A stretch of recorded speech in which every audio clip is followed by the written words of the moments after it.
आप देख रहे हैं न्यूज इंडिया, आपके साथ मैं रचना बंसल। पड़ोसी देश नेपाल में लगातार हिंसा बढ़ रही है और इन हिंसा की घटनाओं के बीच में प्रधानमंत्री के तौर पर ओली जो जिम्मेदारी संभाल रहे थे उससे उन्होंने इस्तीफा दे दिया है। और अब खबर यह कि ओली विदेश भी भाग सकते हैं। हेलीकॉप्टर से उन्हें सुरक्षित निकाल लिया गया है, कहां रखा गया है ये नहीं मालूम, लेकिन सेना प्रमुख ने कहा कि सत्ता छोड़े, अपना पद छोड़े, इसी में भलाई है। अब नेपाल में आंदोलनकारियों का बड़ा बयान भी सामने आ गया और ये कह दिया कि कार्रवाई नहीं होने तक आंदोलन जारी रहेगा।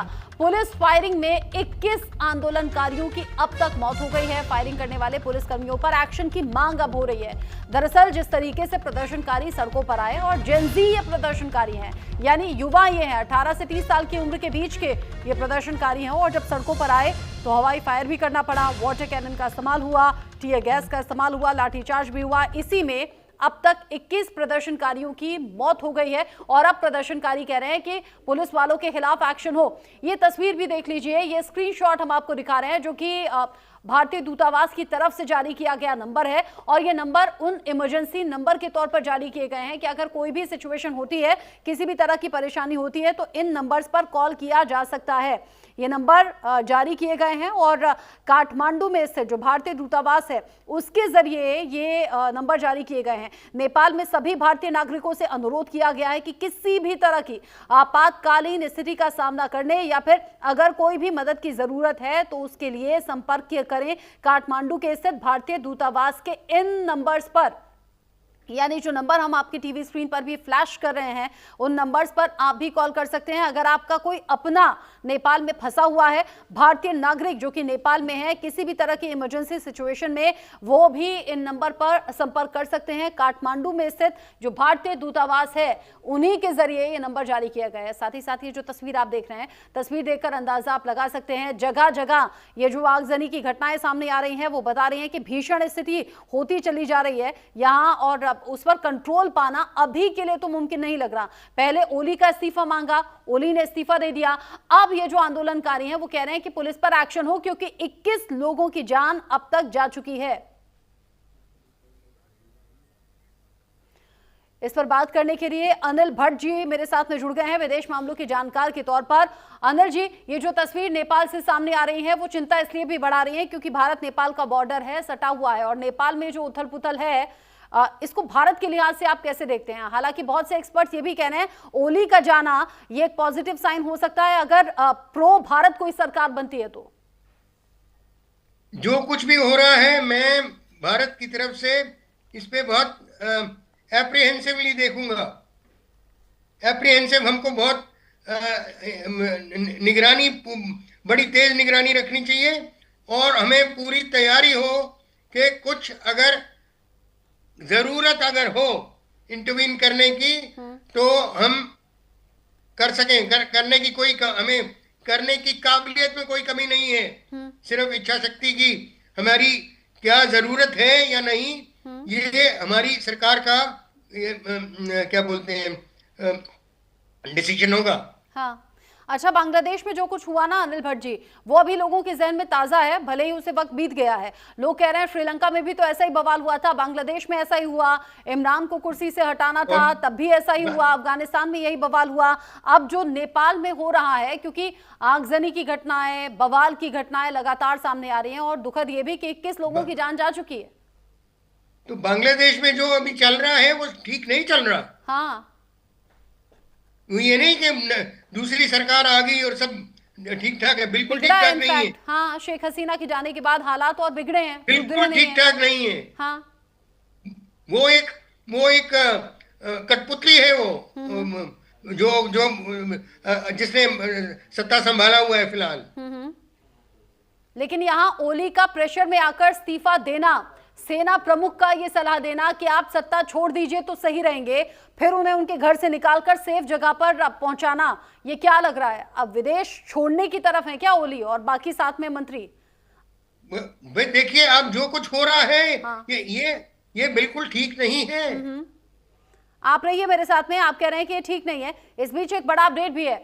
बड़ा अपडेट, काठमांडू में 2 और प्रदर्शनकारियों की मौत हो गई है। पुलिस फायरिंग में 2 और युवाओं की मौत हो गई है। मौत का आंकड़ा जो है वो अब बढ़कर 21 से 23 हो गया है। यानी ये तो और ज्यादा फिक्र वाली बात है। ये सभी प्रदर्शनकारी जो कि सड़कों पर आए हुए हैं, भ्रष्टाचार के खिलाफ आवाज उठा रहे हैं, सरकार से सवाल करते हुए आवाज उठा रहे हैं। बेरोजगारी बहुत बड़ा मुद्दा है। नेपाल में गुर्बत के दिनों में जी रहे जो लोग हैं वो भी अपनी आवाज उठा रहे हैं। और इन सब चीजों को लेकर जब सोशल मीडिया पर बवाल हुआ, सोशल मीडिया बैन हुआ, उसके बाद लोग सड़कों पर इकट्ठा होकर आए। पहले सैकड़ों फिर हजारों की संख्या में आए और अब जो मौत का आंकड़ा है वो 23 तक पहुंच गया है।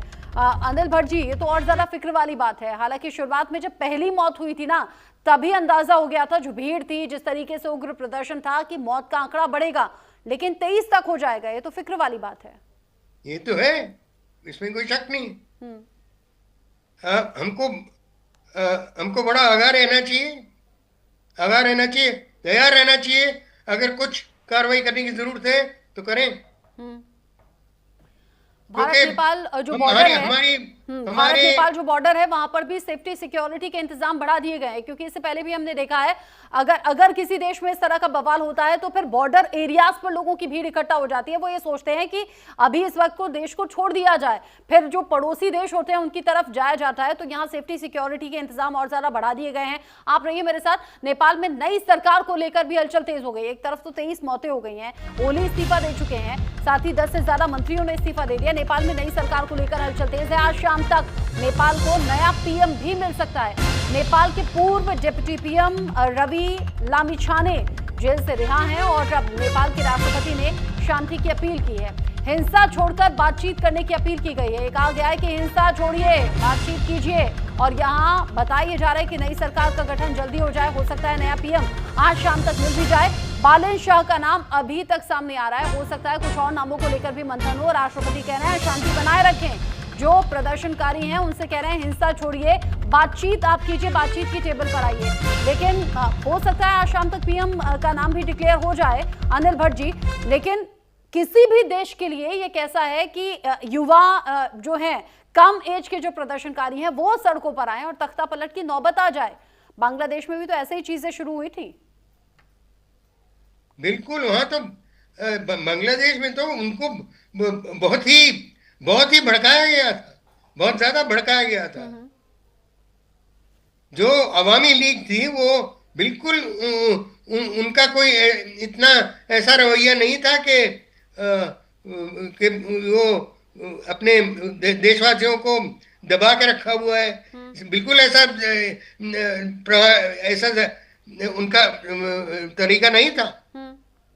वो एक डेमोक्रेसी के जैसे चल रहे थे।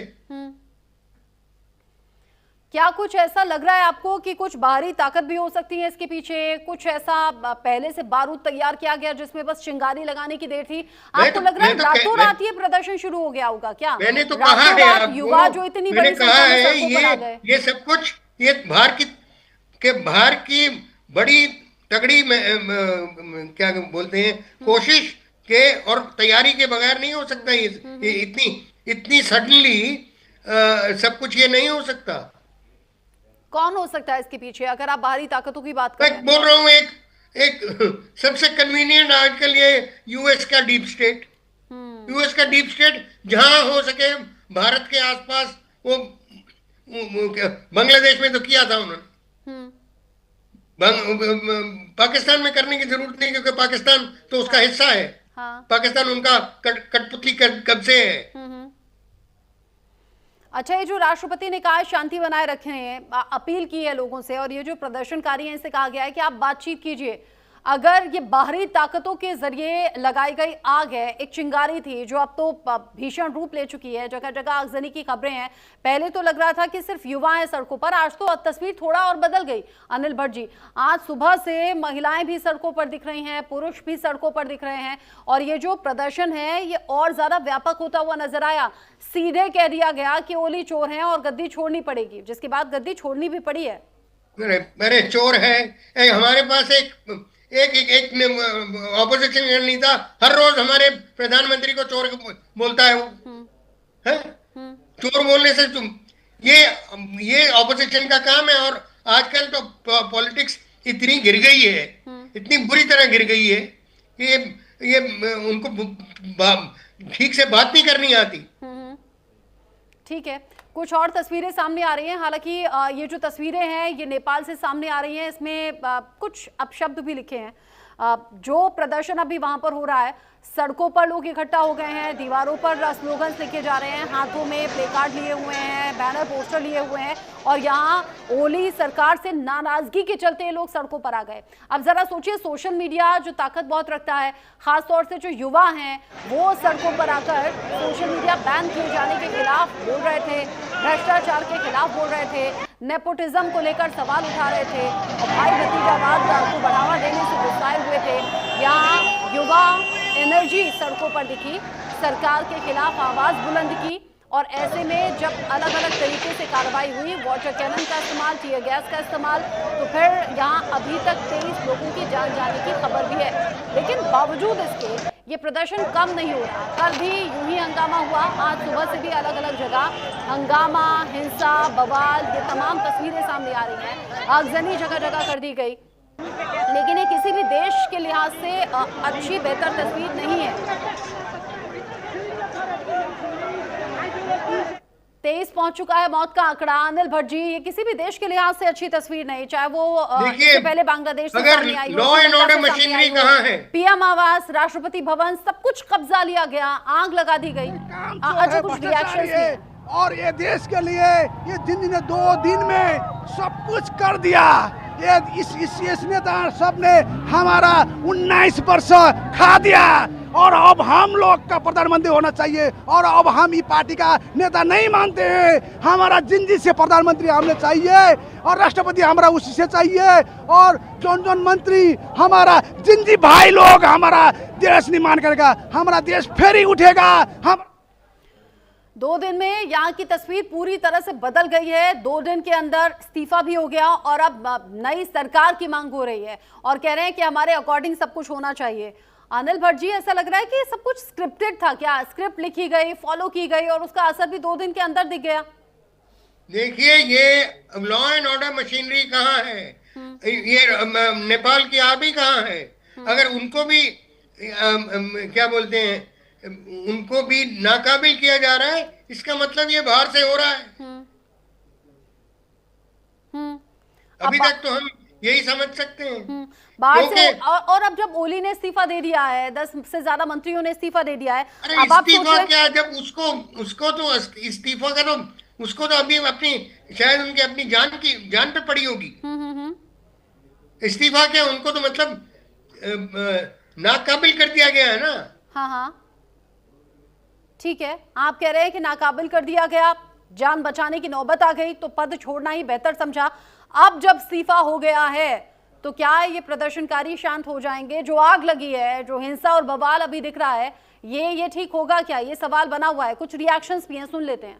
ये अब अपना भ्रष्टाचारी लोग आते हैं, बैठते हैं। अब क्या हो रहा है देखिए, आज सभी नेता लोग का घमंड से टूट ही गया है ना, आप लोग भी देख रहे हैं। जैसे आप लोग देख रहे हैं, आज हमारे नेपाल में संसद भवन में पूरे जनता ने मिलके, जेनजी ने मिलके आज आग लगा दिया है। कल नेपाल पुलिस ने जितना ज्यादा किया है ना, कल कमती में 19 लोगों को, स्टूडेंट को नेपाल पुलिस ने गोली मारा, चुन के गोली मारा। उसने गोली मारने का एक तरीका होता है ना, गोर में मार के उसे घायल कर देने का, पर वैसा नहीं किया उसने सीधा यहाँ पर मारा है, डायरेक्ट वो मर गया है। और ये सरकार ये जो हुआ है ना, ये इतना कुछ ये सोशल बैंडिंग के लेके नहीं हुआ है। हम लोगों को चाहिए यूथ लीडर चाहिए। अब हम लोग परिवर्तन खोज रहे हैं। ये बूढ़े लोग है ना, ये बूढ़े जब लीडर है ना, वो हम लोग का अब वक्त हो गया है, अब नहीं चाहिए, हमारा यूथ चाहिए। अब सब जेनजी का मांग है, youth. My name is Akash Yadav and I am from Apex College. So you are a student? Yeah, I am a student. So how is this scenario here in the parliament after the Prime Minister Oli has resigned? It's too much. You are seeing, I have no words for this. All the people of our countries and youth with the students are coming here for protest, and finally they ran out of country. They are the murderers of the our nation. They killed our 14 years. 23 लोगों की जान जा चुकी है और ये जो प्रदर्शनकारी हैं ये अभी भी सड़कों से हट नहीं रहे और कह रहे हैं, अनिल भट्ट जी कह रहे हैं कि जेनजी हमें पीएम चाहिए, अब इन बूढ़े नेताओं से काम नहीं चलेगा, इन पर भरोसा नहीं है। यानी क्या ऐसी छवि हो गई है नेपाल में नेताओं की कि आएंगे तो भ्रष्टाचार करेंगे, नेपोटिज्म को बढ़ावा देंगे, अब नए और यंग खून पर ही भरोसा है? तो कहाँ है फिर ये जो अगर जो सरकार थी उनको ये कर दिया, नाकाबिल कर दिया है, उनको बेकाबू मतलब उनके ऊपर पूरा उनको बिल्कुल भार कर दिया है, तो जो चाहते हैं वो कहाँ है? आके कुछ करें या इनको रोकने की कोशिश करें। किस तरह से रुकेंगे? क्या वहां पर सत्ता परिवर्तन अब जब हो जाएगा? ये जो शाह जिनका जिक्र हो रहा है, हाँ। वो आके इनको बोलें कि भाई ये कम से कम ये हिंसा तो बंद करो। और ये जो नुकसान हो रहा है, ये सब आग लगाने से कुछ, यहाँ इमारतों को आग लगाने से कुछ हल हो जाएगा? वो भी सरकारी इमारतों को, जिसमें संसद भवन आ गया, जिसमें संसद भवन को आप आग लगा रहे हो, तो क्या उम्मीद कर सकते हो आप? और आपको लग रहा है खतरनाक स्थिति इसलिए भी आई है क्योंकि जेनजी ज्यादा संख्या में है इस प्रदर्शन का हिस्सा? अगर परिपक्व लोग होते तो शायद ये नौबत नहीं आती क्या? भाई अब कुछ तो किसी को करना पड़ेगा। हाँ। ये रोकने के लिए खुद की आर्मी अगर इनकी नहीं कर सकती तो फिर बाहर से आके कुछ हम नहीं कर रहे हम, क्योंकि ये बहुत बड़ा सवाल है हमारे लिए, क्या हम इधर इंटरवीन करें? जिस तरह की करने की कोई काबिलियत है, लेकिन हमको बहुत कुछ सोच विचार करने की जरूरत है। बिल्कुल सोचने की जरूरत है। सबसे पहले तो हमको अपनी जो पीसीआर चूंकि जो विजुअल्स हम चला रहे हैं उसमें एक विजुअल वो है जब दीवार पर अपशब्द लिखे गए हैं, तो प्लीज ध्यान रखिए वो विजुअल हम नहीं चलाएंगे, वहां दीवार पर अपशब्द हैं। लेकिन हाँ, ये जो प्रदर्शनकारी सड़कों पर आ रहे हैं बार बार, उसमें ये मांग हो रही है कि 2 दिन में नेपाल की सूरत बदल कर रख दी है इन प्रदर्शनकारियों ने। और अब जो मांग हो रही है वो जेनजी पीएम होने चाहिए और उनकी तरह यंग खून पर उन्हें भरोसा है। वो कह रहे हैं अब हमें किसी बूढ़े नेता पर, बुजुर्ग नेताओं पर भरोसा नहीं है, क्योंकि वो पहले से पॉलिटिशियंस हैं, पहले से पॉलिटिक्स में रह चुके हैं और पहले से वो काफी भ्रष्टाचार के केसेस में इन्वॉल्व है। यही तो ओली पर भी आरोप लगा था ना कि अपने जान पहचान वाले, अपने करीबी जो बिजनेसमैन हैं उन्हें बिजनेस दिया जा रहा है, उन्हें फायदा दिया जा रहा है। और नेपाल की आज की हालत ऐसे ही हो गई है अनिल जी, गुर्बत के दिनों में लोग जी रहे हैं, बेरोजगारी में लोग देख रहे हैं, नेपोटिज्म को बढ़ावा देख रहे हैं, और ये सभी जो परेशानियां हैं यही लोगों के सर चढ़कर बोली जो लोग सड़कों पर आ गए। नहीं, सड़कों पे आके तो फिर कुछ नहीं होगा। कैसे होगा फिर? कुछ आश्वासन हो सकता है। आप देख रहे हैं जब जहां आपका शासन जहां से होता है वहीं आपने आग लगा दी है। हाँ? और जो पहले की सरकार है वो उसको आप चोर बोल रहे हो या जो कुछ भी बोल रहे हो। अरे कौन है फिर? कौन आके आपको संभालेगा? आपको क्या लग रहा है नेपाल कब तक संभलेगा? क्योंकि बांग्लादेश तो आज तक नहीं संभला। देखिए, इनका कोई बांग्लादेश में कम से कम जो आर्मी है वो इतनी बहकी नहीं है। और अगर वहां स्टेबिलिटी है तो वो इसलिए कि आर्मी अभी तक उनकी तकरीबन चार्ज में है। हाँ। वो आर्मी चीफ जो है वो मतलब झुक नहीं गया। हाँ हाँ। जिस तरीके से वहां पर संसद भवन में आग लगा अभी हम देखना चाहते हैं लॉ एंड ऑर्डर, पुलिस से कोई दिख नहीं रहा। अभी रिपोर्ट्स हैं कि अब पुलिस ने आके इतने लोगों को मार दिया है। हाँ। उसका तो मैं कुछ कह नहीं सकता। जैसे पाकिस्तान लेकिन हम जो देख रहे हैं पाकिस्तान में उधर तो कोई पुलिस नहीं है। बांग्लादेश में शेख हसीना को सजेस्ट किया गया, नेपाल में ऐसा आपको कुछ दिख रहा है क्या? क्योंकि सो कॉल्ड ऑपोजिशन के नाम पर तो कुछ है नहीं, फिर वहां पर क्या रीजन आपको समझ में आ रहे हैं? सेना प्रमुख ने क्यों ये सजेशन दिया होगा कि ओली को इस्तीफा देना चाहिए या फिर सेफ जगह पहुंच जाना चाहिए? ऐसा ही सजेशन तो शेख हसीना को दिया था ना, आज तक नहीं लौट पाई बांग्लादेश। शेख हसीना का तो वो तो वहां तो, और ये जो वहां का आर्मी चीफ है उसका शेख हसीना से रिश्ता है।